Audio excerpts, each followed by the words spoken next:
শুরুতে জিংইউন সেক্ট সম্পর্কে বলা হয়, যেটি হলো সব কাল্টিভেশন সেক্টের প্রধান সেক্ট। সেখানে আমরা ফিমেল লিড জিংইউকে দেখতে পাই, যে কিনা এই সেক্টে 11 বছর ধরে গেট প্রহরীর কাজ করছে। তবে জিংইউর স্বপ্ন ও একদিন এই সেক্টের অনেক বড় পদে যাবে আর সেক্টের মুখ উজ্জ্বল করবে।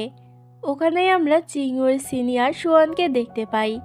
তখনই দুজনেই ভিতর থেকে মাস্টারের কথা শুনতে পায়, যে মিংচু নামের একজন স্টুডেন্টকে বকাবকি করছিল। এই হলো মিংচু, এবং যে তার মাথায় ছাতা ধরে আছে সে হলো লু। মাস্টার মিংচুকে বলে, তুমি আমার প্রিয় শিষ্য ছিলে, তোমাকে পরবর্তী মাস্টার বানাতে চেয়েছিলাম, কিন্তু তুমি শেষে কিনা এক ডেমন মেয়ের প্রেমে পড়লে। এক্ষুনি এসব কিছুর জন্য ক্ষমা চাও। তবে মিংচু বলে, আমি কোনো ভুল করিনি, তাই ক্ষমা চাইতে পারবো না। এতে মাস্টার রেগে মিংচুকে আঘাত করে। বাইরে থেকে এসব শুনে জিংইউ শুয়ানকে বলে, আপনার কি সত্যি মনে হয় সিনিয়র মিংচু এটা করতে পারে? শুয়ান জিংইউকে এসব কিছু নিয়ে ভাবতে নিষেধ করে। তখনই সেখানে চিংমান নামের একজন ডেমন মেয়ে চলে আসে আর এক প্রকার জিংইউ শুয়ানকে আঘাত করে ভিতরে ঢুকে যায়। তখন সেখানে সেক্টের মাস্টার জিংইয়ান বেরিয়ে আসে। চিংমান বলে, আপনার মতো বুড়োকে আমি এতক্ষণে মেরেই ফেলতাম যদি না আপনি মিংচু এর মাস্টার হতেন।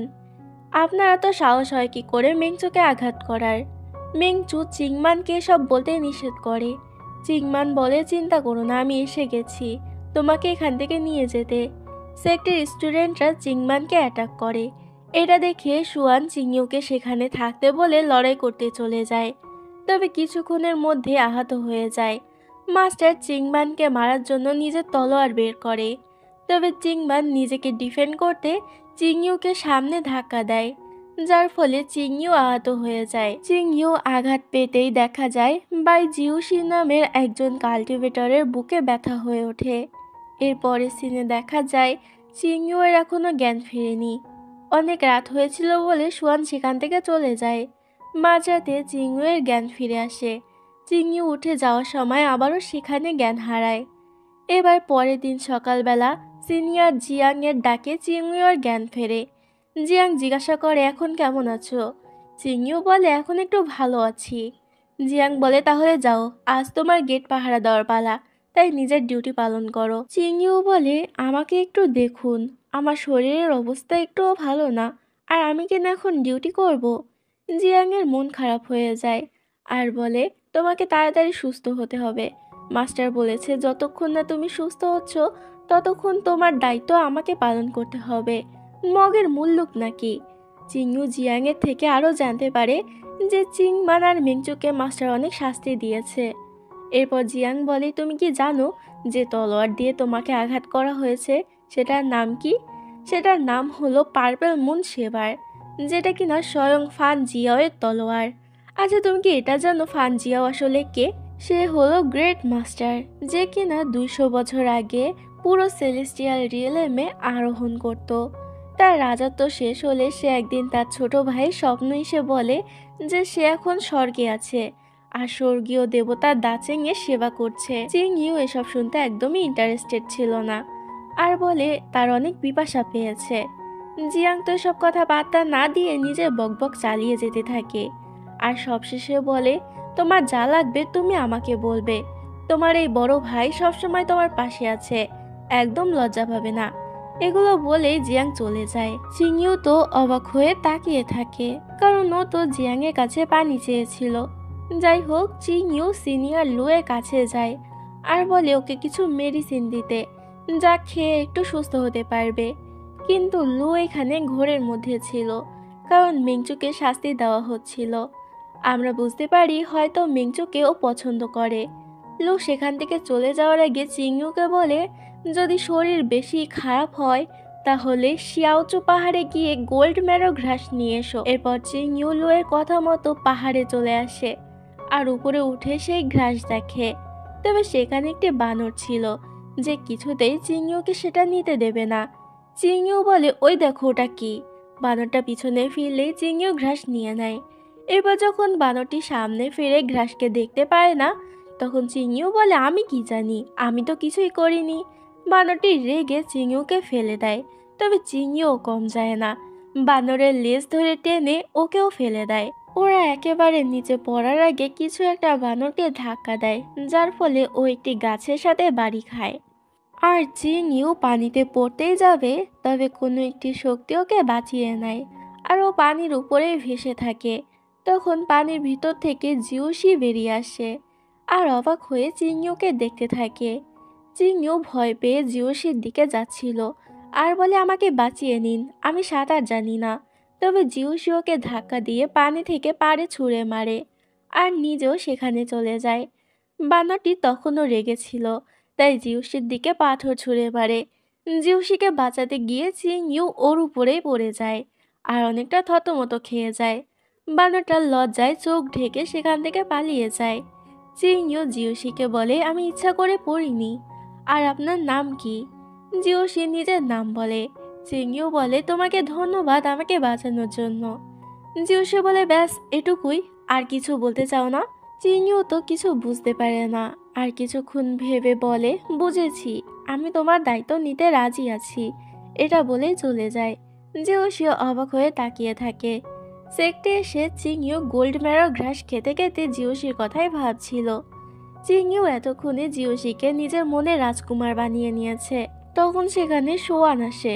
চিংড়িওকে ঘাস খেতে দেখে সোয়ান নিজের আনা মেডিসিন লুকিয়ে ফেলে, আর ভিতরে গিয়ে কিছু রোমান্টিক গল্পের বই দেখতে পায়। সোয়ান বলে, তোমাকে কতবার বলেছি এসব বই পড়ো না। চিংড়িও সোয়ানকে জিজ্ঞাসা করে, আচ্ছা বিয়ের গিফটে কত টাকার জিনিস দিতে হয়? মানে চাইনিজদের রীতি হলো বিয়ে করতে হলে বিয়ের গিফট দিতে হবে। সোয়ান বকা দিয়ে বলে, এসব নিয়ে না ভেবে কাল্টিভেশনে মনোযোগ দাও। চিংড়িও বলে, প্লিজ বলুন না। সোয়ান বলে, আচ্ছা বলছি, বিয়ের উপহার মন থেকে দিতে হয়। কত টাকার দিলে বা কি পরিমাণ দিলে এটা কোনো ম্যাটার করে না। পরের দিন চিংড়িও বিয়ের গিফট নিয়ে জিউসির কাছে আসে। জিউসি জিজ্ঞাসা করে, এসব কি? চিংড়িও বলে, এগুলো আমার সারা জীবনের সঞ্চয়, যা দিয়ে আমি তোমার জন্য বিয়ের গিফট এনেছি। জিউসি বলে, আমার জন্যই কেন? চিংড়িও বলে, বাহ, কাল না বলে গেলাম যে আমি তোমার দায়িত্ব নেব? এটা বলে জিউসিকে ফুল দেয়। জিউসি ফুলটা ভৎস করে দিয়ে বলে, ইউ, কখনো তো সততার সাথে কথা বলো। চিংড়িও মন খারাপ করে আর বলে, আমি জানি তুমি অনেক সুন্দর দেখতে, তার তুলনায় আমি কিছুই না, কিন্তু আমি গল্পের বইয়ে পড়েছি ভালোবাসায় সব কিছু ম্যাটার করে না। তারপরও জিউসিকে চুপ দেখে চিংড়িও ভাবে হয়তো জিউসি রাজি না, তাই উপহারগুলো নিতে যায়। কিন্তু তখনই জিউসি উপহারগুলো নিয়ে নেয় আর বলে, আমি তোমার প্রপোজালে রাজি হয়েছি, এবার চলো। চিংড়িও বলে, কোথায় যাব? জিউসি বলে, কেন, তুমি না আমার দায়িত্ব নিলে? এখন তো আমি তোমার, তাই তোমার সাথেই যাব আমি। চিংড়িও বলে, কিন্তু সেক্টে বাইরের লোককে অ্যালাউ করবে না, তাছাড়া তোমার মা বাবা তো তোমাকে নিয়ে চিন্তা করবে। জিউসি বলে, আমার মা বাবা নেই, আমার কেউই নেই। চিংড়িও অনেক সুইটলি বলে, এখন থেকে তোমার জন্য আমি আছি। এরপর ওকে সেক্টে নিয়ে আসে। চিংড়িও জিউসিকে চুপ থাকতে বলে, কেউ যেন টের না পায় যে এখানে কেউ আছে। জিউসি বলে, যখন লুকিয়ে রাখবে তখন আমার দায়িত্ব কেন নিলে? চিংড়িও বলে, আমি ভেবেছিলাম 1-2 মাসে একটা ব্যবস্থা করে তোমাকে বিয়ে করব, কিন্তু আজই যে তুমি চলে আসবে এটা তো আমি জানতাম না। জিউসি বলে, তোমার ভয় হচ্ছে না? যদি আমি কোনো ডেমন হই তাহলে তোমার অবস্থাও তো মিংচুয়ের মতো হবে। চিংড়িও বলে, আমার বিশ্বাস তুমি কোনো ডেমন হতেই পারো না, কারণ তুমি তো আমাকে বাঁচিয়েছো। এরপর চিংড়িও খাবার নিতে যায়। ওকে এতগুলো খাবার নিতে দেখে সবাই হাসাহাসি করতে থাকে। চিংড়িও সোয়ানের কাছে যায় আর বলে, আপনার যদি কোনো পুরনো জামা কাপড় থাকে তাহলে আমাকে সেগুলো দিয়ে দেন। সোয়ান জিজ্ঞেস করে, কেন? চিংড়িও বলে, আমি একটা জিনিস বানাবো তাই। সোয়ান এতে রাজি হয়ে যায়। তবে এই পুরনো জামা কাপড় জিউসি ফেলে দেয় আর বলে, মরে গেলেও এসব পরবো না। চিংড়িও অনেক বুঝিয়েও জিউসিকে রাজি করাতে পারে না। এরপর ও জিউসিকে খাবার খেতে বলে, কিন্তু জিউসি তাতেও না বলে দেয়। কি আর করার। সেদিন রাতে জিউসি খাটে আর চিংড়িও নিচে শুয়ে পড়ে। মাঝরাতে জিউসি উঠে চিংড়ির কাছে গিয়ে বলে, ইউ, তুমি কি সত্যি বিশ্বাস করো আমি তোমাকে আঘাত করব না? এদিকে দেখা যায় লু মেংচু এর জন্য খাবার নিয়ে আসে জেলে। তবে মেংচু লুকে এখানে এভাবে আসতে নিষেধ করে এবং এটাও বলে ও কখনো নিজের কাজের জন্য রিগ্রেট করেনি। এটা শুনে লু কষ্ট পায় আর এটা বলে চলে যায় যে করেই হোক আমি আপনাকে বাঁচাবই।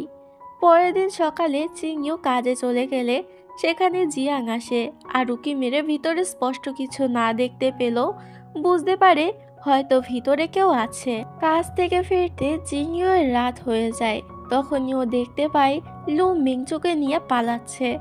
লু যখন চিংইউকে দেখে তখন চিংইউকে সাহায্য করতে বলে। চিংইউ ভয় পেয়ে যায় আর না বলতে যাবে তার আগে সেখানে মাস্টাররা চলে আসে। চিংইউ মাস্টারকে বলে আমি কিছুই করিনি, আমি তো শুধু এখান থেকে যাচ্ছিলাম। জিয়াং বলে মাস্টার ওর কথা বিশ্বাস করবেন না, আমি নিজে দেখেছি ও নিজের রুমে এক ছেলেকে রেখেছে, হয়তো সে কোনো ডেমন। ব্যাস, এবার ওদের তিনজনকে জেলে পুরে দেওয়া হয়। মেংচু চিংইউ এর কাছে ক্ষমা চায়, ওর জন্যই আজ চিংইউর এই অবস্থা।